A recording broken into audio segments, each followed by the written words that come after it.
thanks to Shopify for supporting Future Hindsight.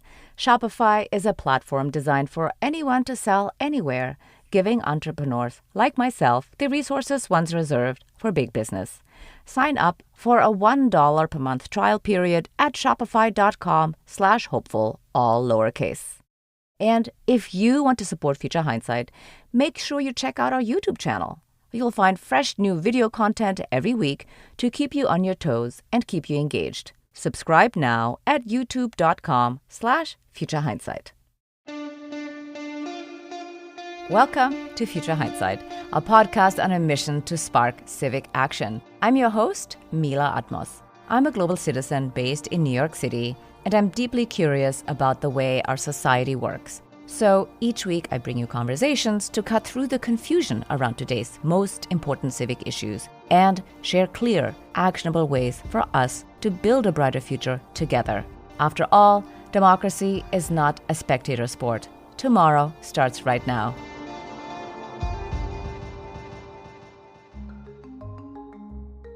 On this show, we celebrate citizen changemakers, people who buy into community and the public good. So it was a special treat to speak with Sharon McMahon last fall. She's the creator of Sharon Says So, host of the Here's Where It Gets Interesting podcast, and the author of The Small and the Mighty, 12 Unsung Americans who changed the course of history from the founding to the civil rights movement. It's a book about citizen changemakers who contributed to America's civic fabric, and in doing so, made our democracy stronger. I know that in these times, we often feel like just one of us cannot make a difference. And indeed, none of us can do it all. But we can all do something. Welcome, Sharon. Thank you for joining us. Truly a pleasure. Thanks so much for inviting me. Since The Small and the Mighty is a history book, I want to start with some context. Where do we find ourselves in this moment in history? And how does the book you wrote fit into the way America is today? This is a very pivotal moment in U.S. history. This is a moment that future historians will be examining for centuries, quite frankly, much like we are still dissecting the Great Depression or the Dust Bowl or the Cold War. This is one of those moments that we are living inside of. I recently had a discussion with some high school students about how these 4 years that we have been living through, beginning with the pandemic and through a tumultuous election cycle, and just a lot of sort of civic unrest. I wouldn't call it civil unrest, but just a general malaise that many people are feeling, an apprehension that many people are feeling. And I told them, this is going to be in the history book. You're going to do an assignment on this in the future, or at least your children are. And y'all are going to be the people who are getting the PhDs in history and are writing about this time period. And we had a really lively discussion about what will this time period be called? Much like we name other time periods, like the Cold War, like the Great Depression, even though they might not call it that in the moment.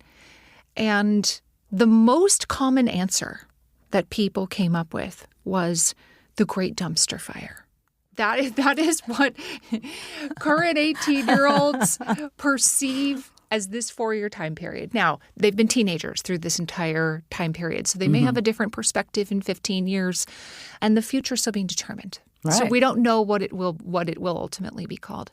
But I can tell you that whatever it's called, this is one of those moments that maybe people like me will be writing about in 20 years. It's a time of tremendous change, and that time of change also brings about a tremendous amount of opportunity. So many people's lives hinge on moments of great opportunity, and whether we rise to the occasion or not is up to each one of us. Yeah, well said. So after years as a government and law teacher, there are many other kinds of books that you could have written. So why was it important for you to tell these stories, and why did you write this book? Who did you write it for?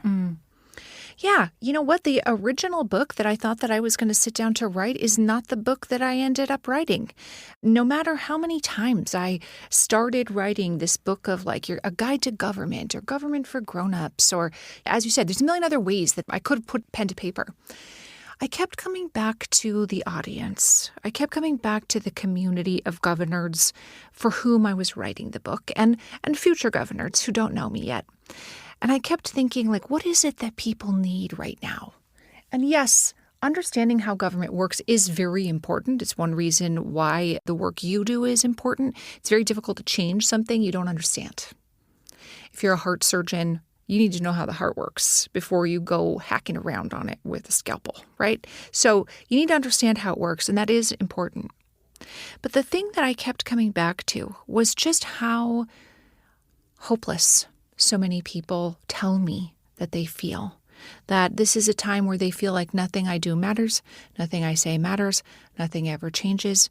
We're going to hell in a handbasket. And I know you know this, that's not an uncommon way to feel. And this book was really born out of a desire, first of all, to share stories that I think are incredibly compelling and fascinating, stories that are not well known. This is not, George Washington chopped down a cherry tree, which didn't really happen, but you know what I mean. These are the stories of ordinary people who spent their entire lives developing their character so that when their moment arrived, they would be ready. They'd be ready to have the audacity to rise to that moment. And I really believe that for all of us, we will have a moment in our lives where we have to either press forward with courage or turn back. And for some of us, that moment is right now. That moment is today. For some of us, it's still coming down the road and we don't know when we'll anticipate it. But everything we're going through now will be used. It's forming the character of who we are so that when our moment arrives, we too can rise to it. The people in this book provide us with examples of what that can look like for ordinary people who came from nothing or who encountered extraordinary circumstances and just kept doing the next needed thing. Yeah. Well, thanks for connecting the dots there between feeling hopelessness and doing something about it and potentially doing the next needed thing. And I alluded to this, of course, in the intro, that we often feel like we cannot do anything, we can't make a difference. But you've shown, through the examples of these individuals, that people can do something. So what are the characteristics? You mentioned this just now as well. What are the characteristics that the people in your book have in common? Like, what is a value that they share that we can all find within ourselves right now?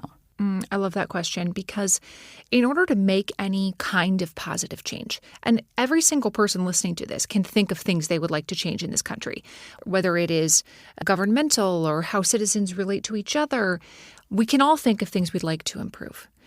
The only way that can happen is if people have hope that it can change. Positive things don't come from a place of hopelessness. And I think one of the important things to realize is that so many of us think that hope is a feeling that we will one day encounter, much like somebody will make me laugh someday.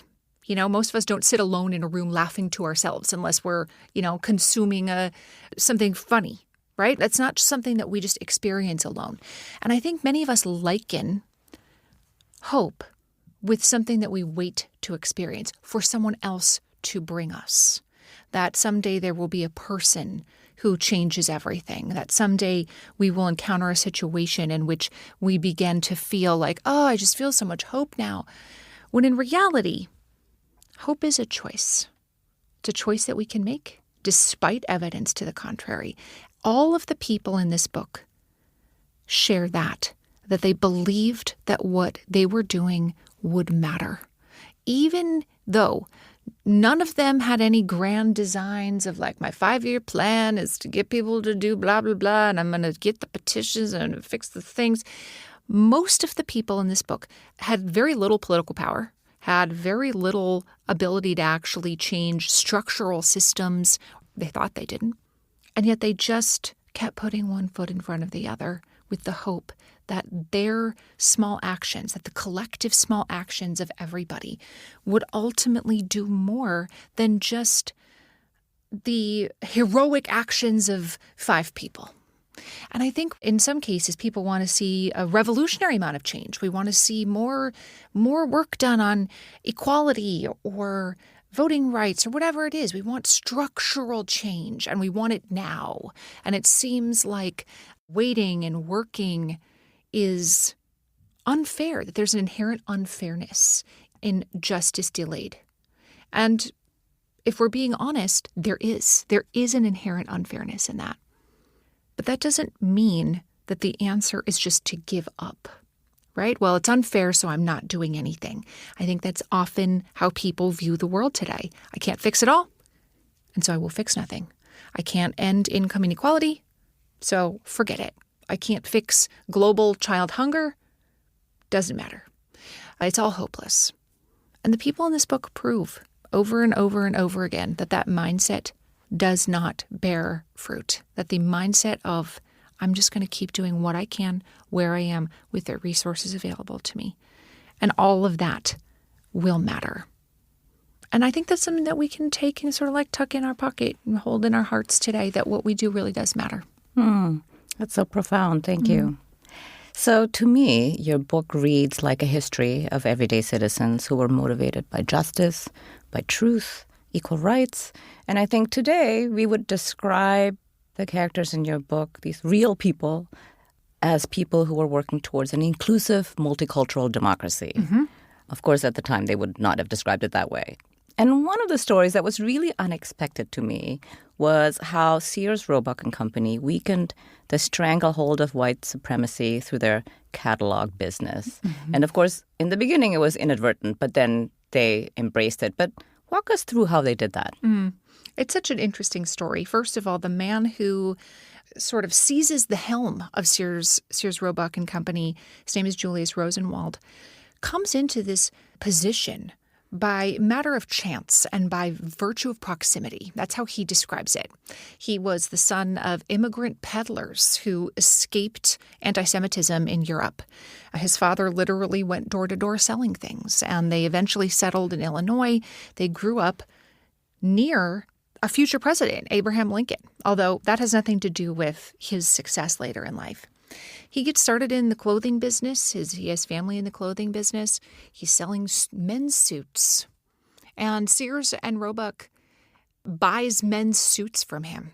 And, so he begins to find a little success in the clothing business.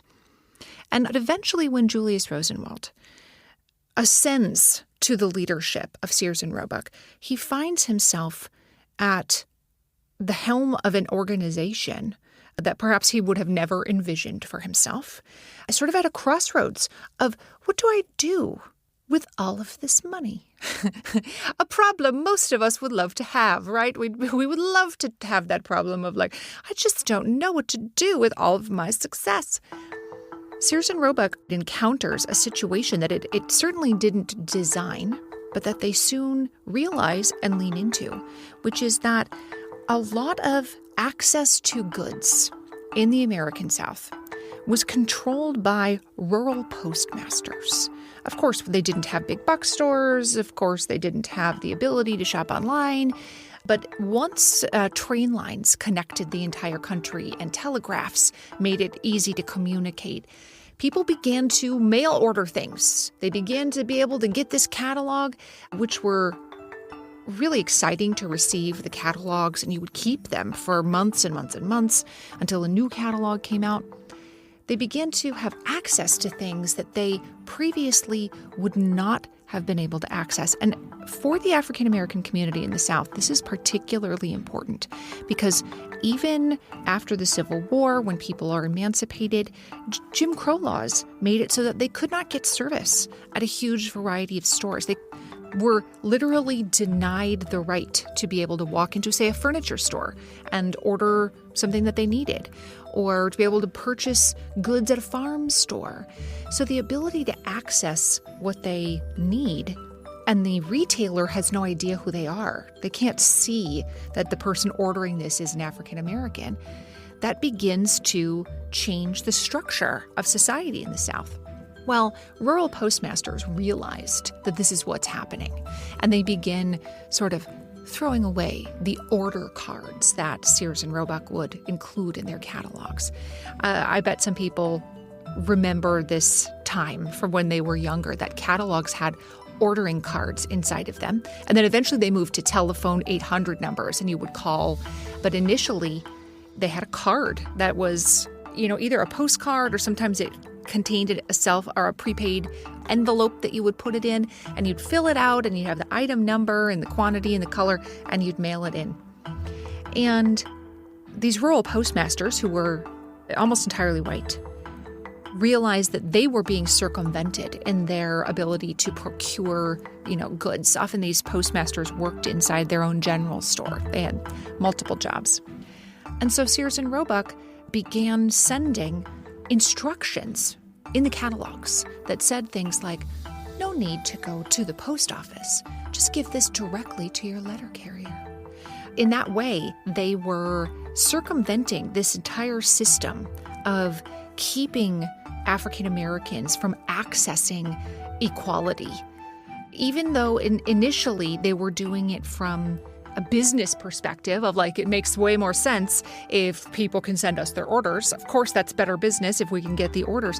But Julius Rosenwald eventually befriends Booker T. Washington. Yeah, tell us more about that. Because you mentioned he had all this money. He didn't know what to do with it. Yes. And he befriends Booker T. Washington. And of course, he gave a lot of money away. He was really motivated by doing that. And among other things, he also was instrumental in the buildings of the YMCA. YMCAs, yes. But I feel like his collaboration with Booker T. Washington is maybe his deepest legacy in American life. Mm-hmm. And how would you describe the magnitude of the impact of the work they did together?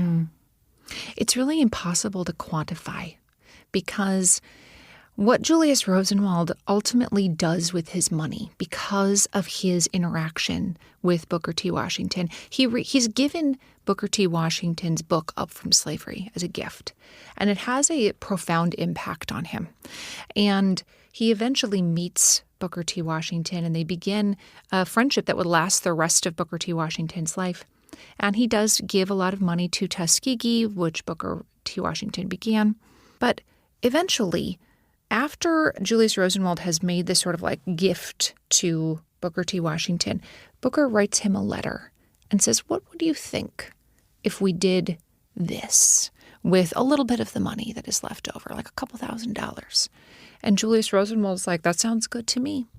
And eventually, Booker and Julius collaborate on a program that fundamentally changed the United States.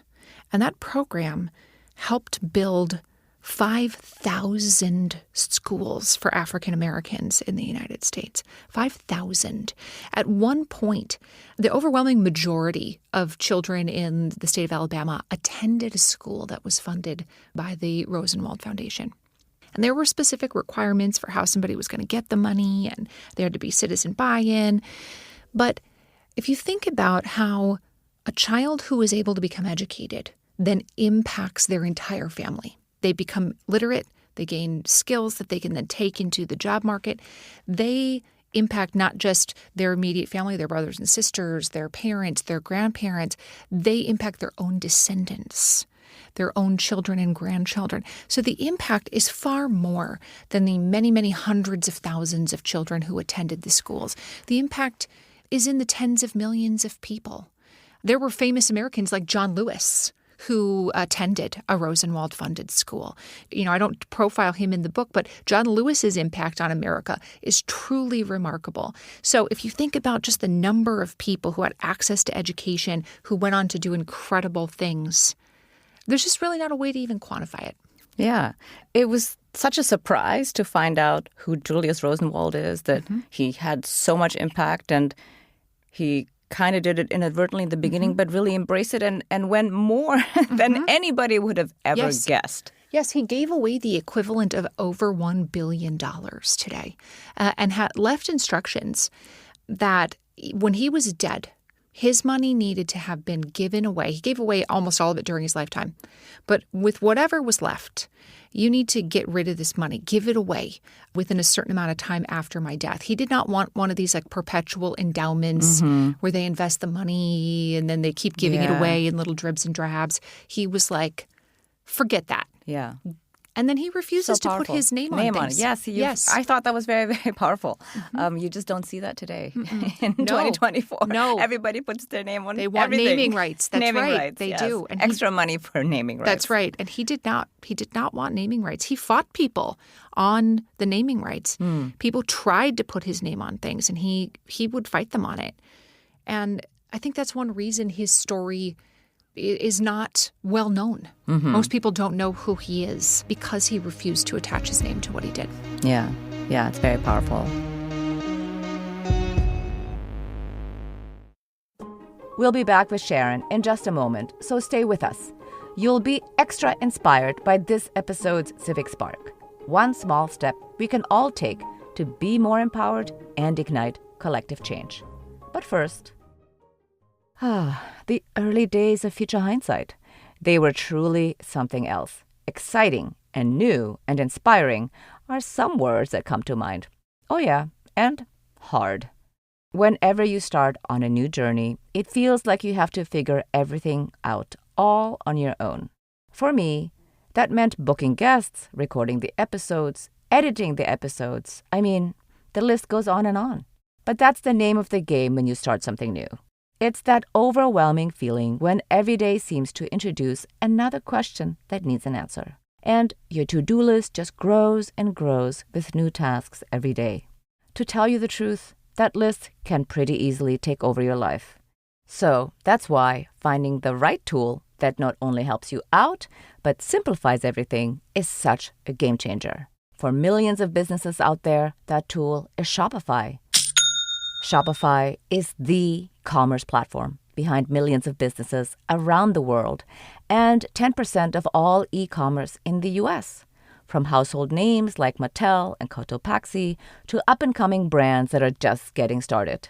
So if you want to take that first step, do it with your own design studio. With hundreds of ready-to-use templates, Shopify helps you build a beautiful online store to match your brand's style.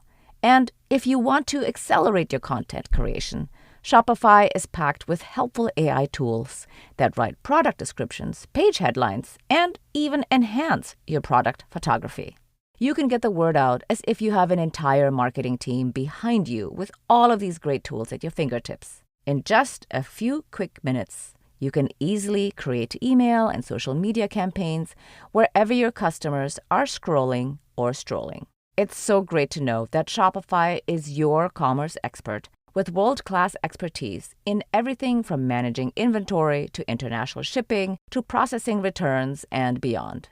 You heard it here. If you're ready to sell, you're ready for Shopify. You see, what I love about Shopify is that no matter how big you want to grow, Shopify gives you everything you need to take control and take your business to the next level. Turn your big business idea into cha-ching with Shopify on your side. Sign up for your $1 per month trial period and start selling today at shopify.com/hopeful. Go to shopify.com/hopeful. Shopify.com/hopeful. And now, let's return to my conversation with Sharon McMahon. So, we are, of course, a civic engagement podcast. And so I feel like this conversation would not be complete without discussing Septima Poinsett-Clark and the founding of Citizenship School. I feel like we need citizenship schools right now everywhere across the country. So tell us about how citizenship schools emerged and how they empowered the African-American community. I love Septima Clark. She's such a special, special lady. And she has a very tragic set of life circumstances that no one would ever want to trade places with. You would never look at her set of circumstances and be like, I'd love to have her life. Ultimately, she is fired from her job as a school teacher because she refuses to revoke her membership to the NAACP. She knows that the work that they're doing on the front of civil rights is incredibly important, and she refuses to give it up, refuses to pretend she's not a member. Charleston Public Schools fired every teacher who was a member or refused to renounce their membership. And so she leaves her job as a teacher and she goes to Highlander, which is a civil rights education center in Tennessee. And while she is there, she begins to conceive of something called a citizenship school. One thing that I think is important to note about Septima before she begins citizenship school, though, is that Septima's education at Highlander, the education she was providing it to people like Rosa Parks. And we all know that Rosa Parks, of course, changed the course of history. She's a fantastic example of somebody who changed the course of history. And Rosa Parks is a student of Septima Clark's. So she eventually decides, what we're doing here at Highlander is great, but most people would never have access to it. Most people don't have the ability to come here and live here for a week or two and take the classes and go home. But the people really need this education. So she collaborates with a small handful of people, including her cousin. And they decide that they are going to take some of the education that they were providing to this sort of short-term residential program at Highlander Folk School. And they are going to take that to the African-American community wherever it is needed. And they begin in a small community in South Carolina. Her cousin is one of the teachers. Her cousin is like, I am a hairdresser. I am not a teacher. I don't know how to be a teacher. Like, why would I do this? And Septima convinces her cousin, because you're not a teacher, that is why you need to do this.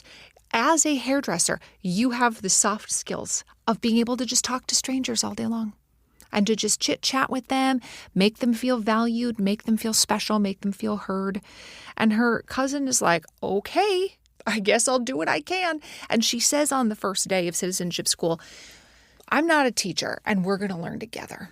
And the purpose of citizenship school was to help African Americans who had been systematically disenfranchised, to help them have access to full participation in what it meant to be an American.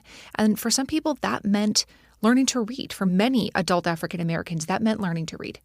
It meant doing things like learning how to fill out a voter registration card, how to write a letter to your elected official, how to figure out who the mayor is, who represents you in Congress, how does a bill become a law, these sort of basic ideas of government, but customized for people who had never had the opportunity to receive that kind of education, but who very much wanted it.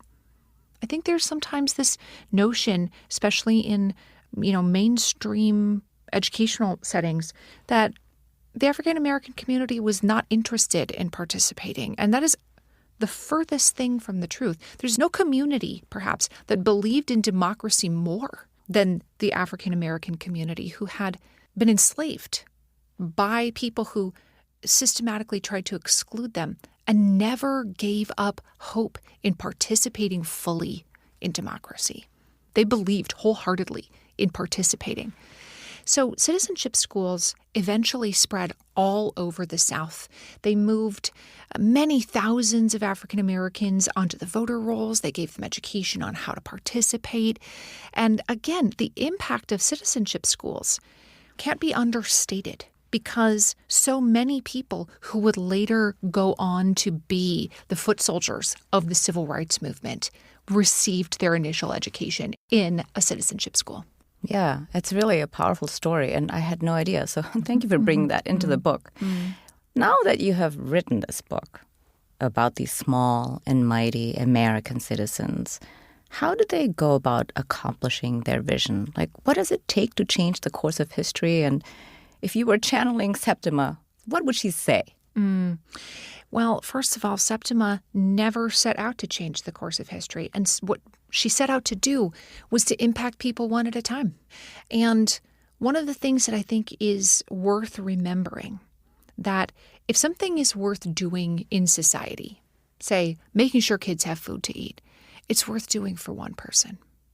And we so often get hung up on, well, we can't end childhood poverty by voting in November or voting for such and such. None of it matters. If it's worth doing for everybody, it's worth doing for one person.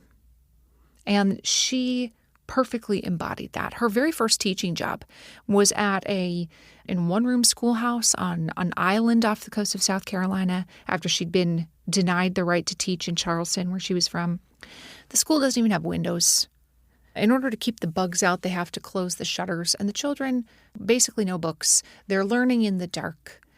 And she's making, comparatively a tiny, tiny, tiny amount of money. Even compared to African-American male teachers, she's making a tiny amount of money. And the school is called Promised Land School. And I can assure you that at no time in her life did she walk in that school and think, well, this really is the promised land. She did not think that. And yet she kept showing up, believing that what she was doing would make a difference. But one of the things that I love about her is at the end of her life, somebody asked her, what did you learn? And she says, I have learned that I can work with my enemies because they might have a change of heart at any moment. And I think that's such a profound thing to think about today. We think of somebody as our political enemy. They're on the other side of the aisle. They don't vote the same way that we do. They oppose efforts that we think are important. And we think, essentially, unfollow, block, yes, unfriend. That's sort of our knee-jerk reaction. And that is the opposite of what Septima Clark did.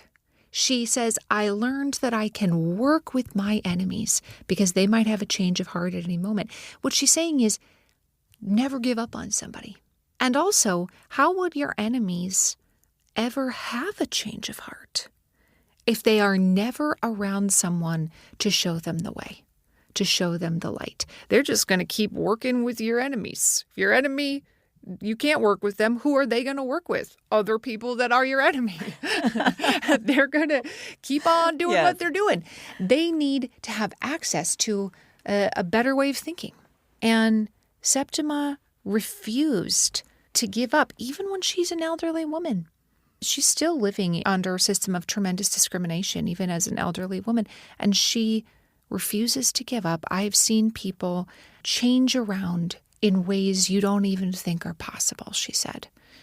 And to me, that's a story that I think we should all tuck into our pockets. I can work with my enemies because they might have a change of heart at any moment. For sure. I totally agree. It was really also a fantastic nugget of wisdom in your book. So speaking of changing the course of history, season 17 of Here's Where It Gets Interesting is all about the life of Joseph Stalin. I was honestly surprised.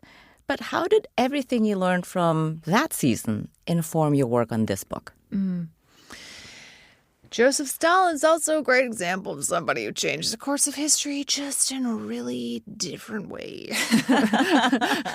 If you don't think one person makes a difference, take a look at Stalin's life, right? Like Stalin killed more people, was responsible for the death of more people than perhaps anyone in world history. He's up there, at least. And an examination of Stalin's life is certainly not a glorification of his life in any way. But it is a strong illustration of how our small choices make a difference. He certainly did not set out to become what many people would describe him as today, as a madman. Some people would call him a monster, He certainly did not set out that way. But unlike the people in this book who chose to have hope that their small actions would make a difference, Stalin believed that if he could control everybody, that he could force them to do, what it was that he believed was the quote-unquote right thing. And what the right thing in his mind was very self-serving. It was not designed to enrich others or lift other people up. It was designed to lift himself up. He did not take the perspective of any of the people in this book. Obviously, he has access to a tremendous amount of power. But he could have been one of the people in this book, and his own choices led him down a very different path. Stalin starts out as this, he goes to seminary, he's going to become a priest. He's going to, be a man of the cloth, so to speak. He was a, obviously very charismatic leader in many ways. People wanted to follow him, but his choices led him down a very different path. And I think it's really illustrative of how much an individual's choices matter. And you can now see the divergence of these two very different paths, where one's choices can lead you over here, or where one's choices can lead you to a very, very bad place. Right. Well, we're always living history at every moment. And you mentioned earlier, and you remind the reader frequently in the book, that we are perhaps ourselves going to be an active participant and do the next needed thing. So what do you think is the next needed thing right now? That is going to depend on where you are and who you are and what your skills are and what you feel drawn to or called to do. And I think that's actually really important, that so often we feel disempowered by the fact that I can't do everything. I don't have money. I'm not a billionaire. I can't speak on a stage. I don't know how to do heart surgery. We look at this through a lens of lack of all of the areas that we cannot make a difference in, instead of embracing where we are, what our sphere of influence is, what our unique skills are, and also, the issues that are sort of laid on our hearts. You care a lot about civic engagement, and you have figured out a way to impact people on that front.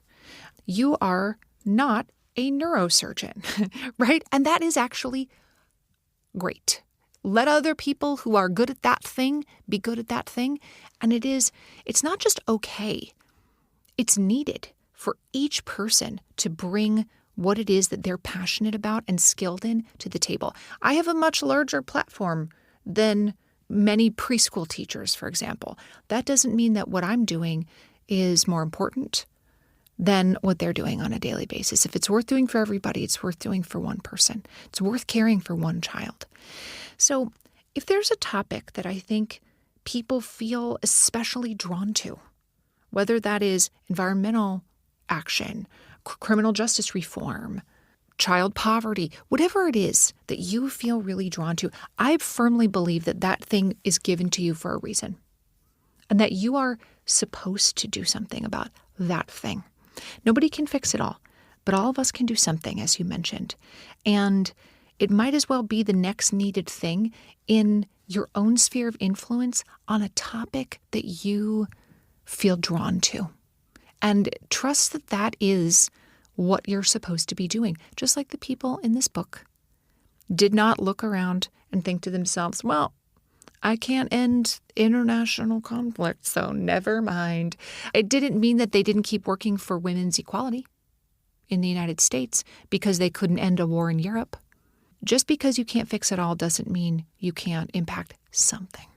Yeah, well said. Well, this might almost seem redundant, but every week on Future Hindsight, I ask my guests to share a civic spark, one small step we can all take to be more empowered and ignite collective change. What's a good way to turn the insights you've shared with us into action? I think it's a mindset shift from nothing I do matters to I will have hope that what I do will matter. That's a choice that we can make. And if we move forward with the hope that what we do will matter, even if we can't see it today, even if the Earth doesn't change its rotation around the sun because we sent an email, what we do can and does matter. And positive change comes when we choose to have that hope.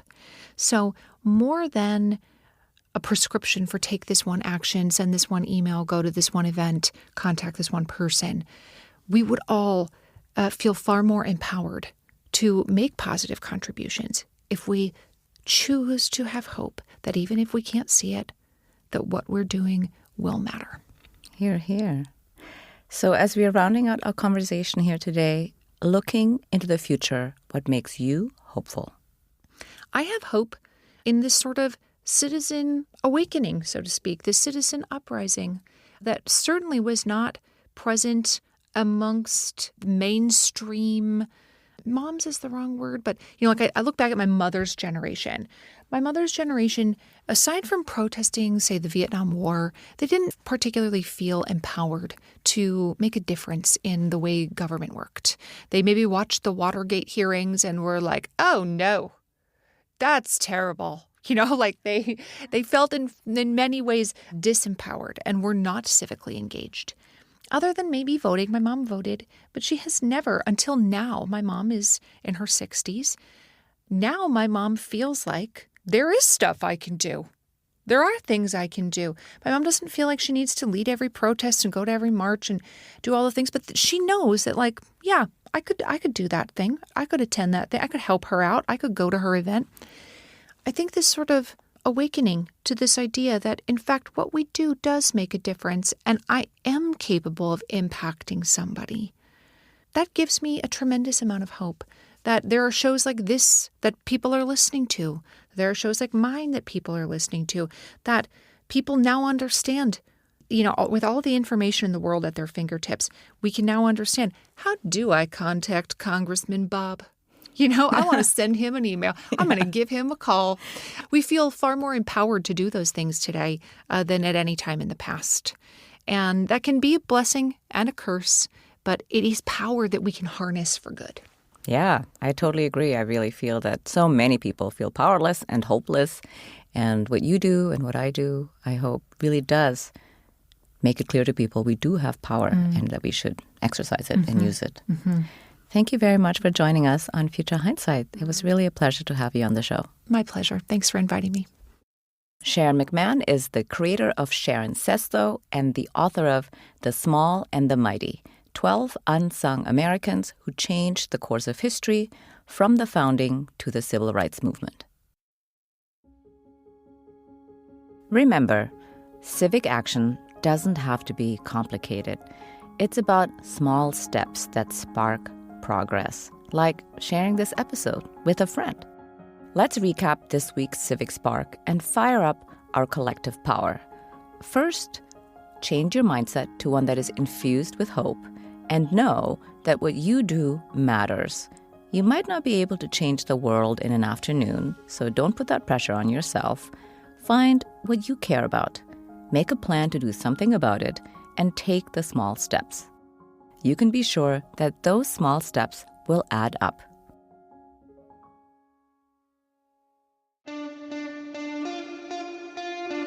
Next week on Future Hindsight, we're joined by Jonathan Polfus. He's the author of With My People, Life, Justice, and Activism Beyond the University. That's next time on Future Hindsight. Before you go, be sure to follow us on your podcast app.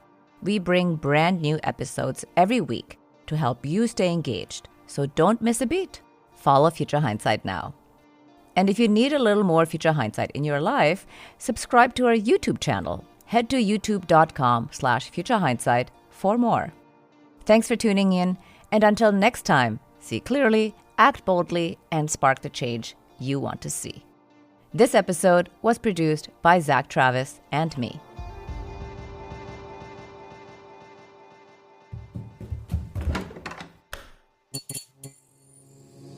This podcast is part of the Democracy Group.